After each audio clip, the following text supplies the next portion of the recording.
اس تحریر میں عورت کی بے وفائی کا ذکر ہے۔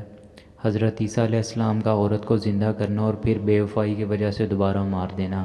ایک روز حضرت عیسیٰ علیہ السلام کا گزر ایک قبرستان سے ہوا تو وہاں ایک شخص ایک قبر کے پاس بیٹھا ہزاروں قطار رو رہا تھا۔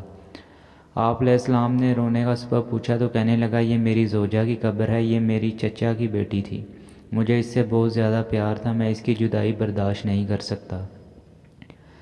حضرت عیسیٰ علیہ السلام نے فرمایا، اگر چاہو تو میں اللہ کے حکم سے تمہاری بیوی کو زندہ کر دوں۔ اس نے بے قرار ہو کر کہا، ہاں ایسا ضرور کر دیجئے۔ چنانچہ آپ علیہ السلام نے قبر کے پاس کھڑے ہو کر کہا، اللہ سبحانہ تعالیٰ کے حکم سے اٹھ جا۔ قبر پھٹی اور اس میں سے ایک حبشی باہر نکلا جس پر آگ کے شعلے بھڑک رہے تھے۔ اس نے حضرت عیسیٰ علیہ السلام کو دیکھ کر بآواز بلند کہا، لا الہ الا اللہ عیسیٰ روح اللہ۔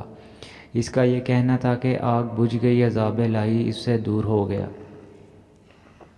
اس شخص نے کہا کہ مجھ سے غلطی ہوگی، میری بیوی کی قبر یہ نہیں بلکہ دوسری ہے۔ آپ علیہ السلام وہاں تشریف لے گئے اور فرمایا، اللہ عز و جل کے حکم سے اٹھ جا۔ قبر پھٹی اور اس میں سے ایک حسین و جمیل عورت باہر نکل آئی۔ اس شخص نے دیکھتے ہی اس کا ہاتھ پکڑ لیا اور کہا، اسے روح اللہ، یہی میری بیوی ہے۔ حضرت عیسیٰ علیہ السلام ان دونوں کو وہیں چھوڑ کر آگے تشریف لے گئے۔ وہ اپنی بیوی سے مل کر بہت خوش تھا۔ کچھ دیر بعد اس پر نیند کا غلبہ ہوا تو وہیں سو گیا۔ اس کی بیوی اس کے قریب بیٹھی رہی۔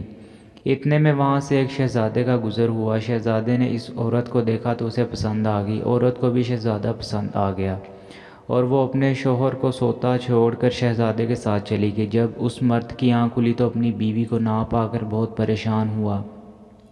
ڈھونڈتے ڈھونڈتے شہزادے کے محل تک پہنچ گیا۔ وہاں اسے اپنی بیوی نظر آئی تو کہا، یہ میری بیوی ہے۔ شہزادے نے کہا، تم جھوٹ بولتے ہو، یہ تو میری لونڈی ہے، یقین نہیں آتا تو اسی سے پوچھ لو۔ یہ سن کر اس بے وفا عورت نے فوراً کہا، ہاں میں شہزادے کی لونڈی ہوں، میں تو تمہیں جانتی تک نہیں، تم بے جا مجھ پر الزام لگا رہے ہو۔ یہ سن کر وہ روتا ہوا محل سے واپس آ گیا۔ کچھ دنوں بعد حضرت عیسیٰ علیہ السلام سے ملاقات ہوئی تو عرض کی، اے روح اللہ علیہ السلام، میری بیوی جسے آپ نے زندہ کیا تھا اب شہزادے کے پاس ہے۔